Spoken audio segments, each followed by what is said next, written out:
Alright you guys, welcome back to the channel, back with another video. This time we are not on my BMW, the 2022 M1000RR, but we are on Troy's from BC Moto, his 23 M1000RR. Ooh.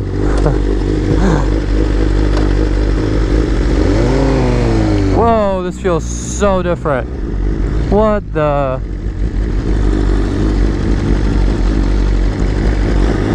Why does it feel so different? The clutch felt so weird.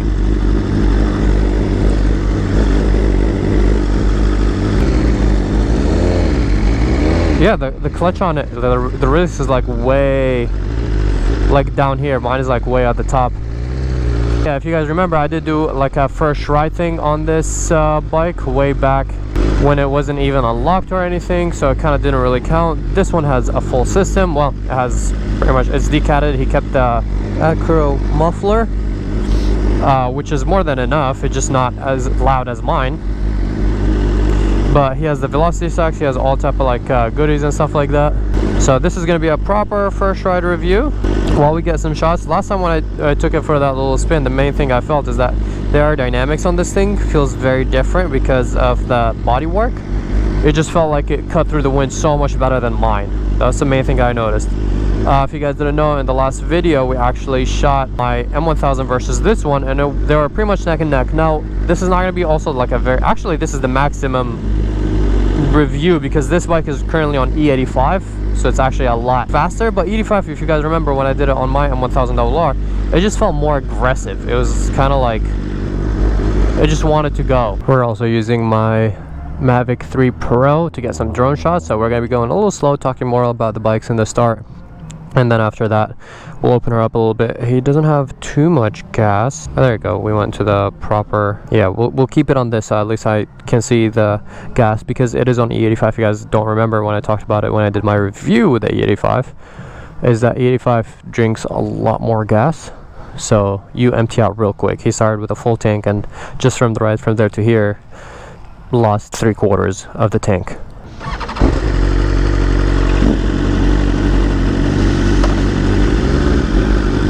Yeah, it's kind of crazy. His rolls like right away.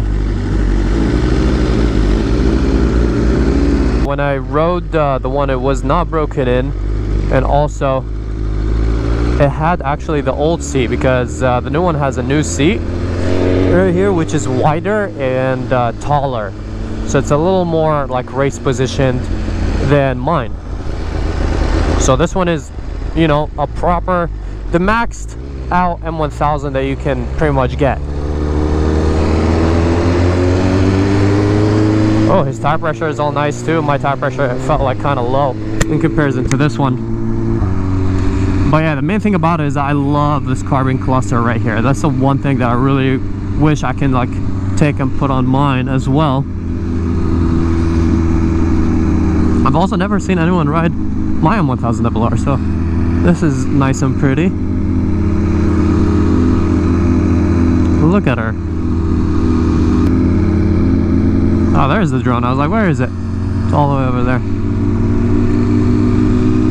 But yeah, his feels like so easy to throw around, and I think that's part of the aerodynamics on this thing, which mine definitely lacks.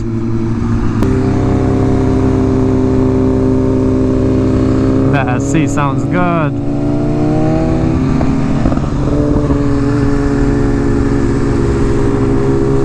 Yeah, this just feels so much easier to throw around. I don't know if it's maybe because I'm sitting taller on the bike, the seating position, could be the tire pressure because I did not adjust my tire pressure, and it's been a while since the bike has been sitting. But we're mainly going to find out when we open her up a little bit.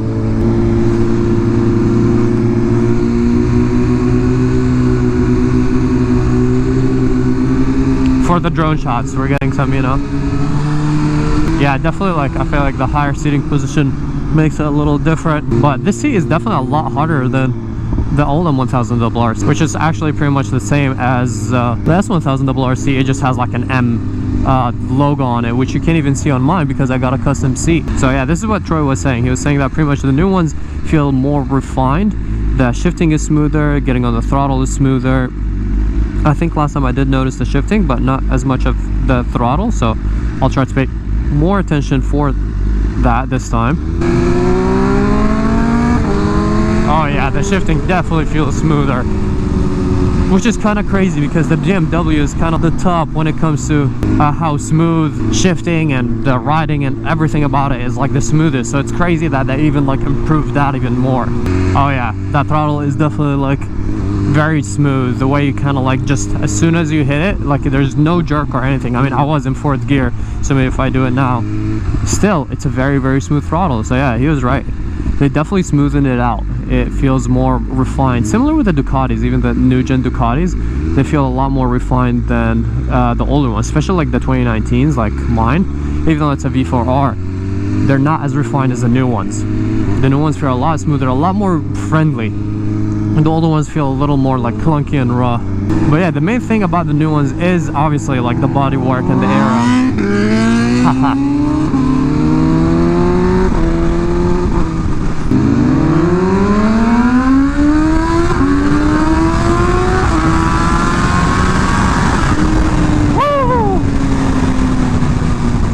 It's a lot easier. I feel those wings working. It's a lot easier to keep down than mine. Mine was like pretty hard. It just kind of like wants to come up right away. So I don't know if it's the wing, the downforce, something about it. This bike definitely feels a little more solid and stable. So aerodynamic. It's kind of crazy. It's exactly the same way I felt about the other one.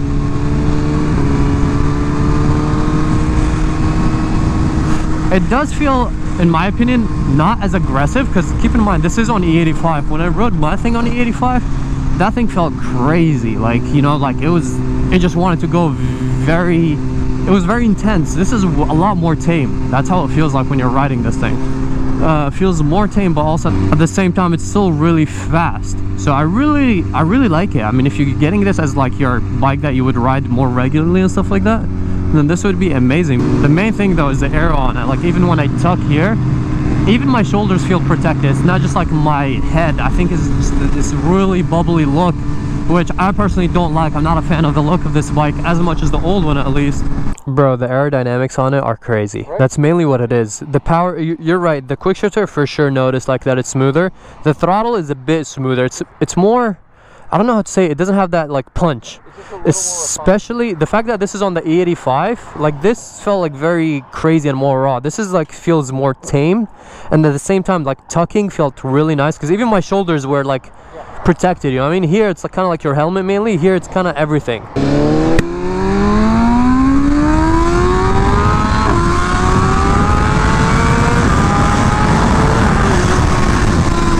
There's that E85. Now I felt that extra power. Yeah, what a bike. Like, you're going full on like highway speeds and one-handedly, and this bike is so easy to throw around. Yeah, I still think the old gen looks better. I'm sorry guys, I don't know, let me know in the comments below, what do you guys agree with? Because looks are subjective at the end of the day. I just think that this one looks a lot more aggressive, and to sum it up, it kind of like rides more aggressive too. This is a lot smoother, more refined. The aero on it is a lot better. So there's a lot of things about it that are just like better, but not in a sense where it's like faster. Don't fix what's not broken, right? Like this thing rode perfectly and it's amazing. They just tweaked it a little bit here and there to make it feel even better. This new amazing bodywork that most definitely make this bike feel like crazy. Like this thing on the track when you're going high speeds and you just want to like, you know, dip into a corner or anything like that, this must feel so good. Like honestly, if I want to spend a lot of money on a track bike, it'd probably be this. The only issue with that though is that all these parts are so unique and rare to this bike, and there's not going to be anything made aftermarket for it for a very long time, or even ever, because it's a very unique bike. That might be an issue. Like let's say if something happened to it and you're trying to get parts, it's gonna break the bank pretty much, because all of these carbon body work cost tens of thousands of dollars, as you guys know, because I spent a lot of money on the carbon work I did on mine. Mine didn't come nearly as much as carbon as this one. So, but the only negative thing about BMW is that they lack that soul. They lack a little bit of character, but they're such pure perfection machines, and this definitely like shows that. Ah man, this ride is really tempting right now, but he doesn't have a lot of gas. We're on like 1 bar left, so we're gonna keep it easy. That's the issue with the E85. It burns, I believe, like a third faster than 91 pump or like pump gas, which is a pretty decent difference. Let me make it easier. If this gives me 90 miles on a full tank, then this is gonna give me 60 miles on a full tank. That's the issue with the 85, but you know, you do feel the power difference. Hopefully one day he's gonna have 91 pump and I'll have 91 pump, and we're gonna do a very like even head-to-head, because both these bikes are pretty much identical at this point. Besides, of course, this is the new one, this is the old one. Since they're both on 91, it'll be like a very, very fair race, because right now, as I said, this is on 91, this is on the 85, yet this is still easier to ride. Of course, the BMW has the best tech. They still have the heated grips, the cruise control, all that on a fully ready track bike. Some of the most beautiful bikes in the world. Shout out to Troy from Bread Tuning for letting me ride his beautiful M1000RR and review it for you guys, especially one that is pretty much full bolt-ons like this one. Oh man, the auto blipper is so butter smooth. He's right, that shifting is so nice. But yeah, it's mainly the, besides like how refined it is, it's mainly the aerodynamics. Like, I'm pretty sure you felt it here. Yeah, it just goes all over, and the way you can throw the bike in higher speeds is a lot easier than this thing. Exactly, yeah. I was like, this is a perfect track weapon. The only downside is that if you put it down or anything, these fairings cost a fortune.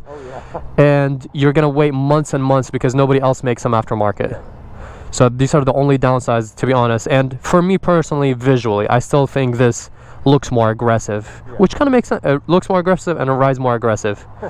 So yeah, but of course I'm a lover for carbon, and the fact that this comes full carbon, so they definitely have grown on me. When I first saw them, I completely hated on them. The more I see them, and now that I've ridden one that's pretty much as maxed out as it can be, definitely I have a lot more appreciation for them, especially the presence that they have, because it looks so crazy and different. But yeah, let me know what you guys think about these two bikes. Which one would you take? Would you take the 22 or the 23? Do you like it buttery smooth and amazing, or do you like a little challenging? I guess, I don't know, but technically this makes you a better rider. So, and as we tested it right now, pretty much. But yeah, that's pretty much what happened to you is what happened to me in the first race. The whole time I'm like, GP was telling me you were up in there for the whole time. Yeah, once you got away, there was no catching you. Like, their bikes are so close. Yeah. So they're pretty dead even. I mean, BMW said they're pretty much the same power, same engine, same everything. So it's mainly just this is ride smoother, and the fact that it's more aerodynamic, so when you throw it around, it's a lot easier.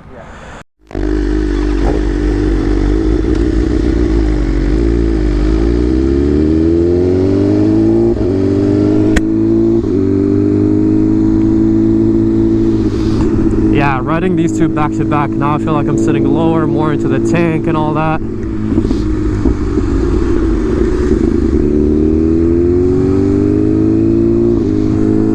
And I figured I'll get some more clips for you guys since he's riding his, so you guys can see on the road rolling and all. But yeah, this bike feels pretty different than the new one. And honestly, it's all preference. It depends on the type of bike that you're looking into. Do you want something that is, if you want something that is more smooth and all that type of stuff, then go for the new one, because this is still like the smoothest bike in the collection by far. BMWs are the smoothest by far. The E85, and you have the 10,000 limiter, so he can like bounce off the limiter like that, which I'll be getting hopefully at some point on this thing as well. But yeah, that's pretty much it. I just wanted to give you a little feedback now that I'm on this bike and it's very back to back.